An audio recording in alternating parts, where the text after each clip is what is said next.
म्यामले पानी हालेर यहाँ पकाएर भुजाएर चाउचाउ पकाएर पानीमा खाँदै थियो रश्मिता।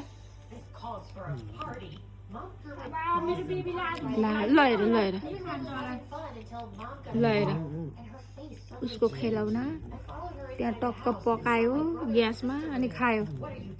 ल हेर फेरि अर्को लटाउँछ ऊ त्यसरी अर्को लटायो अनि पानी पनि हाल्नु परिहाल्यो त्यसमा।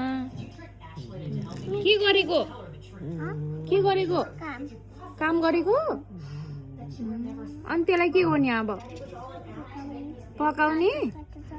ओ माय गॉड ल त नि हो र मेरो भुजा हो म खाँदिनँ बो तिमी आफै खाऊ न अरे त्यसरी पानी हालेर चटपट बनाउँदो रहेछ त तिमीले त। चटपट पनि पकाउनु पर्ने हो र भयो